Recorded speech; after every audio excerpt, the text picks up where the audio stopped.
Selamat malam, salam sejahtera. Terima kasih karena bersama dengan saya di Nazilin Unity Channel. Ini isu paling hangat, paling hot pada malam ini. Dipetik dari Malaysia kini, akhirnya menantu Muhyiddin dan peguam dikenakan notis merah Interpol.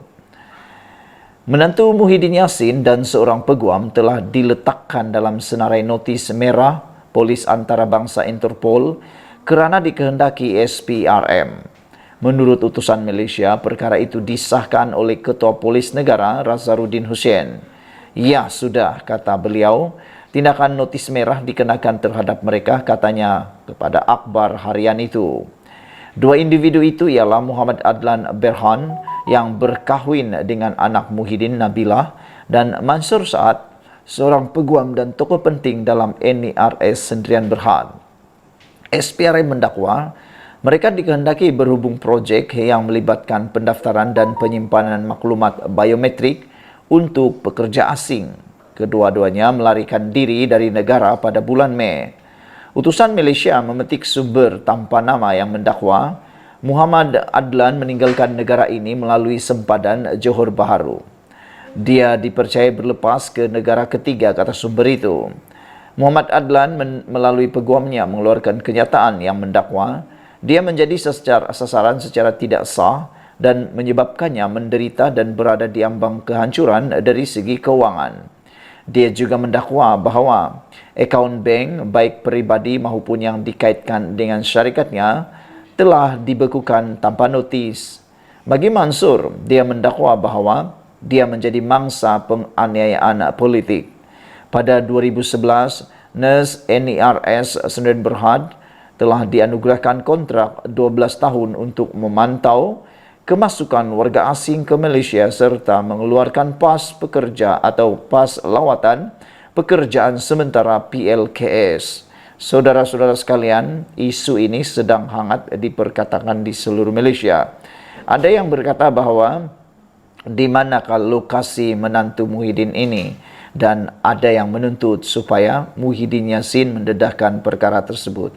Kerana kata mereka, kalau Muhyiddin Yassin nak menjadi Perdana Menteri lagi nanti, bagaimana, adakah beliau dapat menentukan kedudukan menantu beliau nanti ini? Selain daripada itu, ada juga yang mengatakan bahawa balik sajalah menantu Muhyiddin, kalau benar tidak bersalah, kenapa takut, kata mereka. Kalau benar dia tidak melakukan kesalahan, dia tidak akan melarikan diri, kata netizen lagi. Dengan pepatah, berani kerana benar, takut kerana salah. Jadi, di mana kedudukan menantu Muhyiddin sekarang ini? Sekian dulu untuk kali ini. Jangan lupa tinggalkan komen anda. Tekan butang subscribe, itu percuma. Kita jumpa lagi. Bye-bye.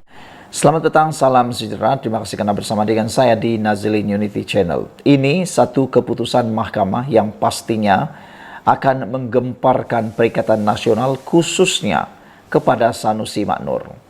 Baru-baru ini Sanusi Maknur telah pun disaman oleh Vincent Tan dengan Berjaya Land dengan jumlah saman yang memang sangat luar biasa besar, yaitu sebanyak 200 juta. Jika difikirkan dari mana hendak mendapatkan RM 200 juta itu bukan satu jumlah yang kecil. Bagi pendapat saya, jumlah itu kalau beliau bukan orang yang terlalu kaya, itu hampir mustahil untuk dibayar. Namun, hari ini keputusan mahkamah lebih menyengat dan lebih parah, mungkin lebih sadis untuk Sanusi Maknur. Mahkamah mengumumkan lanjutan sekatan sementara Vincent Tan pada Sanusi. Itu keputusan yang telah diumumkan di mahkamah pada hari ini. Dipetik daripada Malaysia kini, Mahkamah Tinggi Shah Alam membenarkan permohonan ahli perniagaan Vincent Tan untuk injuksi ad interim terhadap Menteri Besar Kedah Muhammad Sanusi Maknur. Mahkamah Sivil membuat keputusan pagi ini apabila ia menangguhkan perbicaraan yang dijadualkan hari ini. Permohonan injuksi antara pihak ahli perniagaan, planatif dan defendant hadir pada 25 Oktober. Sebelum ini, pada 17 Ogos, Mahkamah membenarkan perintah larangan ex parte Vincent Tan Hanya Planatif hadir semasa perbicaraan terhadap Sanusi sehingga hari ini yang dikaitkan dengan saman fitnah ahli perniagaan itu terhadap pimpinan atau pemimpin Sanusi. Hari ini pada mulanya ditetapkan untuk pasukan undang-undang Vincent Tan dan Sanusi untuk membentangkan hujahan lisan sama ada injuksi patut dikenakan sementara menunggu penyelesaian tuntutan mahkamah. Ketika dihubungi pagi ini, peguam bela ahli perniagaan itu, Chua Kia Lin, berkata bahwa pasukan undang-undang Sanusi berhasrat untuk menentang permohonan injuksi dan memerlukan lebih masa untuk memfailkan afidavit dan hujahan bertulis mereka. Memandangkan kami Planatif tidak mempunyai bantahan terhadap perkara itu, Mahkamah menetapkan tarikh perbicaraan antara bahagian pada 25 Oktober. Dalam pada itu, Mahkamah juga telah memberikan injuksi ad interim sementara menunggu pelupusan penuh injuksi inter parte, kata Chuar. Semakan pada senarai kuasa dalam talian Badan Kehakiman menunjukkan bahawa perkara itu ditetapkan untuk penderangan injuksi inter partes pada 25 Oktober di hadapan Pesuruhjaya Kehakiman Chong Yu Choi. Malaysia kini sedang menunggu jawapan daripada Peguam Sanusi berhubung perkara itu.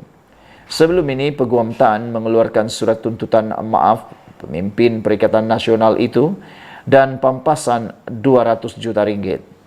Ini membabitkan dakwaan Sanusi mengenai ketidakwajaran antara Tan dan Menteri Besar Selangor Amiruddin Syari berhubung projek pembersihan Sungai Klang. Selepas Menteri Besar Kedah itu didakwa enggan mematuhi surat undang-undang Tan, pengasas kumpulan berjaya itu memfailkan saman fitnah itu pada 8 Ogos. Writ saman itu adalah atas ucapan Sanusi semasa kempen pilihan raya negeri Kedah di dataran Darul Aman Jitra pada 2 Ogos yang menyaksikan kehadiran ratusan orang. Menurut penyataan tuntutan, Tan dan Berjaya Len Berhad masing-masing Planatif pertama dan kedua menolak dakwaan itu dengan alasan Sanusi enggan mematuhi surat undang-undang mereka melalui surat peguamnya sebagai jawapan bertarikh 8 Ogos. Planatif mendakwa bahawa bukan sahaja dakwaan itu tidak berasas dan tidak benar, tetapi juga diucapkan dan disebarkan dengan niat jahat untuk matlamat politik. Tan dan syarikat itu mendakwa Sanusi tidak mengambil langkah munasabah untuk mengesahkan kebenaran dakwaan itu sebelum melafazkannya semasa ucapan. Mendakwa defendant mahu mendapatkan publicity murahan dan sensasi untuk keuntungan peribadi atau pilihan raya. Planatif mendakwa bahawa kenyataan Sanusi menggambarkan mereka sebagai korup dan kroni Amiruddin telah menyebabkan Kerajaan Negeri Selangor menanggung kerugian RM180 juta daripada tanah yang dikatakan diberikan secara percuma dan menipu rakyat Selangor antara lain. Selain pelbagai ganti rugi, Tan dan Berjaya Len memohon injuksi untuk menghalang Sanusi daripada terus mengulangi kenyataan yang didakwa berunsur fitnah itu. Planatif juga menuntut faedah 5% ke atas sebarang jumlah penghakiman yang diberikan, kos dan atau apa-apa relief yang lain difikirkan sesuai oleh mahkamah. Sekian dulu untuk kali ini. Jangan lupa tinggalkan komen anda, tekan butang subscribe itu percuma. Kita jumpa lagi. Bye-bye. Selamat malam, salam sejahtera. Terima kasih kerana bersama dengan saya di Nazilin Unity Channel. Ini satu lagi kemenangan besar buat rakyat Malaysia yang telah diumumkan oleh Perdana Menteri Anwar Ibrahim. Adakah dengan ini Datuk Seri Anwar Ibrahim akan lebih mendapat kepercayaan daripada rakyat? Hari ini Anwar Ibrahim telah mengumumkan dana tambahan RM30 juta untuk menaik taraf laluan Gerik Jeli. Perdana Menteri Datuk Seri Anwar Ibrahim hari ini mengumumkan peruntukan tambahan sebanyak 30 juta ringgit bagi menaik taraf Jalan Raya Timur Barat yang menghubungkan Gerik dan Jeli. Beliau yang juga Menteri Kewangan berkata, peruntukan tersebut adalah sebagai tambahan peruntukan penyelenggaraan jalan itu yang dianggarkan sebanyak RM80 juta sehingga RM100 juta. Terdapat banyak permohonan peruntukan bagi penyelenggaraan jalan di seluruh negara dan saya akan mengkajinya dalam belanjawan madani kedua yang akan dibentangkan pada Oktober, kata Datuk Seri Anwar Ibrahim. Tetapi hari ini saya boleh meluluskan tambahan RM30 juta untuk perbaiki jalan, kata Datuk Seri Anwar Ibrahim dalam ucapan ketika melancarkan Kempen Mai Jalan Kementerian Kerja Raya KKR digerik lapor bernama. Turut hadir Menteri Kerja Raya Datuk Seri Alexander Nantan Linggi dan Menteri Besar Perak Datuk Seri Saarani Mohamad. Untuk rekod, sebelum ini Alexander mengumumkan peruntukan awal RM30 juta daripada KKR bagi menaik taraf dan menyelenggara laluan tersebut. Sementara itu, dalam satu hantaran di Facebook Anwar sebentar tadi, beliau menyifatkan jumlah peruntukan tersebut pastinya memberi impak besar kepada pembangunan infra di kawasan berkenan untuk dimanfaatkan kepada pengguna jalan raya. Katanya, Kerajaan Perpaduan sentiasa prihatin dalam keluh kesah rakyat serta memahami keinginan rakyat untuk memiliki kemudahan asas, yaitu jalan raya yang selesa dan selamat. Saudara, sejak jadi Perdana Menteri, Datuk Seri Anwar Ibrahim telah memberikan pelbagai inisiatif untuk kebaikan rakyat semua. Salah satunya ialah beliau juga telah pun menambah beberapa projek, termasuk cuba membantu memperbaiki bekalan air bersih di Kelantan. Namun demikian, adakah tindakan itu tidak mencukupi sehingga hanya 2 kerusi yang mampu dimenangi oleh Pakatan Harapan BN di Kelantan. Diharap dengan peruntukan-peruntukan yang disalurkan oleh Kementerian Keuangan melalui Datuk Seri Anwar Ibrahim ini mampu menangi hati rakyat. Sekian dulu untuk kali ini. Jangan lupa tinggalkan komen Anda, tekan butang subscribe. Kita jumpa lagi. Bye-bye. Selamat malam, salam sejahtera. Terima kasih kerana bersama dengan saya di Nazilin Unity Channel. Beberapa hari selepas LHDN membekukan akaun Hamzah Zainuddin dan keluarganya, hari ini Hamzah Zainuddin tampil memberikan kata atau komen tentang perkara tersebut.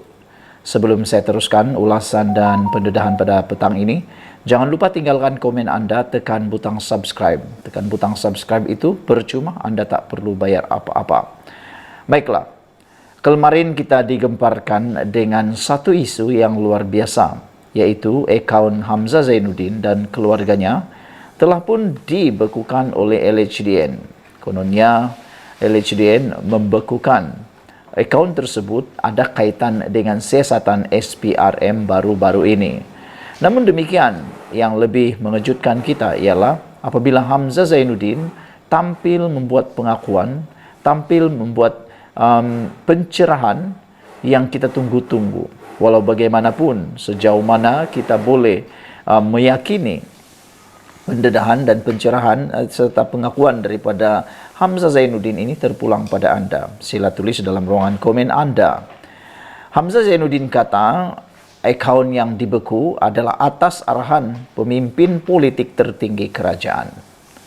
Ada netizen yang mula memberikan komen. Mereka kata asal saja ahli politik yang disiasat SPRM atau dibekukan. Balik-balik jawapannya ialah ada orang yang mengarahkan pembekuan. Itu yang seringkali berlaku. Padahal kalau orang biasa, tiada pula masalahnya. Saudara-saudara, Ketua Pembangkang Hamzah Zainuddin mengesahkan lembaga hasil dalam negeri LHDN telah membekukan akaun miliknya dan istrinya semalam. Hamzah yang merupakan Setiausaha Agung Bersatu itu mendakwa pembukaan itu berpunca daripada tekanan dan campur tangan pemimpin-pemimpin politik tertinggi Kerajaan Persekutuan. Pembekuan ini yang kemudiannya disebarkan kepada media merupakan usaha terdesak kerajaan pimpinan Anwar Ibrahim untuk terus menekan pimpinan PN yang semakin mendapat kepercayaan rakyat, kata Hamzah Zainuddin lagi. Ia juga satu taktik kotor yang berterusan bagi mencipta persepsi buruk terhadap Perikatan Nasional, terutama selepas sokongan majoriti rakyat beralih kepada PN yang memenangi 146 daripada 245 kerusi DUN baru-baru ini. Katanya dalam kenyataan hari ini. Semalam, pembekuan itu dilaporkan berkaitan dengan siasatan SPRM yang sedang dijalankan terhadapnya.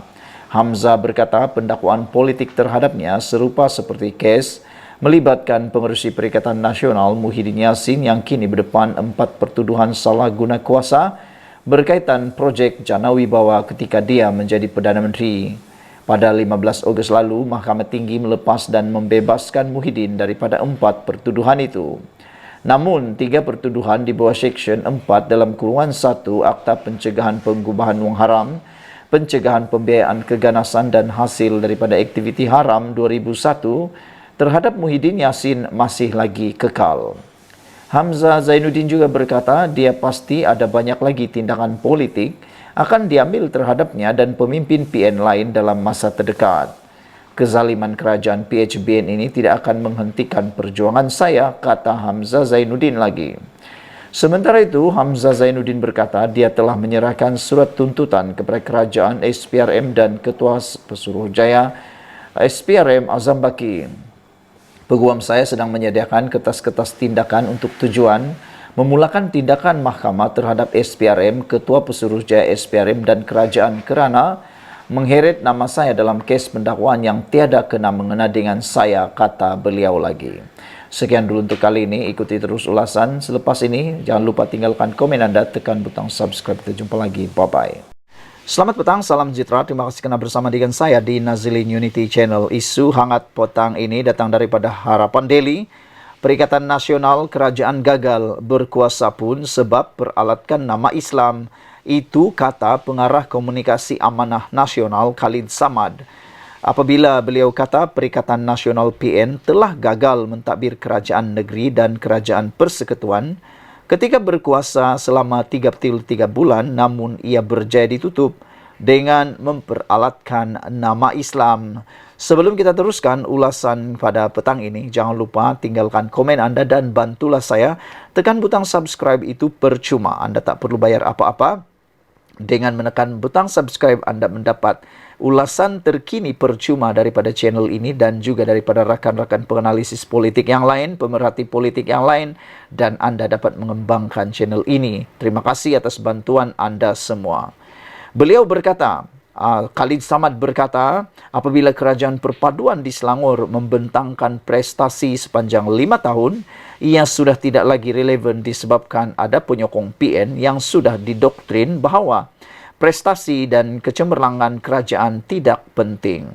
Apa yang penting, katanya, Perikatan Nasional yang kononnya mahu menyelamatkan Islam itu mesti kekal berkuasa biarpun gabungan itu terbukti gagal dalam pentadbiran mereka. Bila kita nak hadapi pilihan raya negeri di Selangor, kita nyatakan apa kejayaan kerajaan negeri, apa kebaikan yang dah dilaksana, tapi semuanya dah jadi tak relevan. Bagi orang-orang yang termakan dengan doktrin PN, prestasi kerajaan yang cemerlang semua tak penting. Yang penting, PN mesti berkuasa kerana Perikatan Nasional itulah yang akan selamatkan atau hentikan ancaman terhadap Islam yang kononnya sedang berlaku menurut Khalid Samad. Dia hanya mampu menghasilkan, menurut Khalid Samad, dia hanya mampu menghasilkan persepsi, oh ini tak ikut Islam. Tapi apa Islam cadangkan, dia tak cakap pula. Dia tutup kegagalan Perikatan Nasional dengan memperalatkan Islam, kata Khalid Samad. Dia selubung Islam tu pada dia. Apa yang PN tak mampu buat dan gagal, mereka kata yang penting Islam selamat. Ini adalah satu corak pemikiran yang akan memundurkan umat Islam dan akan memundurkan bangsa Melayu, kata Khalid Samad dalam bicara Haji Khalid Samad di Facebook Jom Channel malam tadi. Pengerusi Amanah Kelantan itu juga meluahkan rasa khawatir apabila umat Islam selesa dengan kemunduran yang berlaku seperti masalah air, pembangunan dan pengangguran yang tinggi di Kelantan. Bila dia cakap dia parti Islam, sikapnya tidak menunjukkan sebegitu dan doktrinnya memundurkan umat Islam. Adakah itu yang kita inginkan? Soal Khalid Samad. Ada yang kata dunia ini tak penting. Yang penting kita fikir ialah akhirat. Tak payah pembangunan, buang masa. Jadi selagi mana umat Islam mempunyai kefahaman yang sebegitu, maka Perikatan Nasional akan menang dan inilah cabaran dihadapi Pakatan Harapan BN, ujar beliau lagi. Sebelum kita berpisah, sila tinggalkan komen Anda untuk isu dan ulasan Khalid Samad kali ini. Khalid Samad menyatakan Perikatan Nasional kerajaan gagal, berkuasa pun sebab peralatkan nama Islam. Sebelum kita teruskan, kata-kata yang paling menyengat daripada Khalid Samad ini ialah apabila Kerajaan Perpaduan di Selangor membentangkan prestasi sepanjang 5 tahun. Ia sudah tidak lagi relevan disebabkan ada penyokong Perikatan Nasional yang sudah didoktrinkan dengan bahawa prestasi dan kecemerlangan kerajaan tidak penting. Apa yang penting, kata Khalid Samad, Perikatan Nasional yang kononnya mahu menyelamatkan Islam itu mesti kekal berkuasa biarpun gabungan itu terbukti gagal dalam pentadbiran mereka, kata Khalid Samad lagi. Sekian dulu untuk kali ini. Jangan lupa tinggalkan komen Anda, tekan butang subscribe. Kita jumpa lagi. Bye-bye. Selamat petang, salam sejahtera. Terima kasih kerana bersama dengan saya di Nazilin Unity Channel. Saudara-saudara sekalian, akhirnya apa yang tidak dijangka terjadi. Cuba kantoikan pemimpin Pakatan Harapan, akhirnya kantoi sendiri dengan kata yang lebih pedih, pedas, meludah ke langit, kena muka sendiri. Hari ini dipetik daripada Harapan Daily, netizen kantoikan Wan Faisal pernah tunggang logo parti masa beri bantuan. Ketua Angkatan Bersatu Anak Muda Armada Wan Ahmad Faisal Wan Ahmad Kamal menjadi sasaran selepas mendakwa beliau tidak pernah menunggang logo atau nama parti ketika memberikan sumbangan. Beliau dikritik selepas pengguna laman X bertanya tentang gambarnya yang pernah memberi sumbangan sambil tertera lambang Perikatan Nasional. Daripada gambar yang dikongsikan warganet, ternyata ahli parlimen Machang itu pernah menyerahkan sumbangan mock check yang tertera lambang Jata Negara dan Perikatan Nasional. Ni pula macam mana YB, tanya pengguna X yang kemudian dibalas semula oleh Wan Ahmad Faisal. Aduhai, kalau sumber sumbangan itu betul daripada kerajaan, memanglah kena letak Jata Negara seperti PMX bagi dan lain-lain, kata beliau. Gambar itu sumbangan peruntukan khas ICU yang ada dalam kapasiti saya ketika itu sebagai ahli Dewan Negara Timbalan Menteri. Saya tak tunggang dan klaim bersatu PN yang sumbang seperti jeleknya Menteri DAP buat ciapnya. Ciapan balas itu kemudiannya disindir warganet yang menganggap beliau mungkin tidak nampak bahawa mock check diberikan sebenarnya tertera lambang PN di bahagian bawah. Cakap tak serupa bikin, kalau salah tetap salah, tapi masa kau buat tak rasa salah ke, kata mereka. Ada juga yang menulis, alamak, ni kira mengata dulang ke, kata mereka. Masalahnya sekarang, yang dipertikai logo parti diletak dalam tu. Jadi, yang YB bagi tu ada logo parti juga kan? Takkan benda simple macam ini pun ke laut juga. Memang malanglah ore mace YB gini, kata mereka.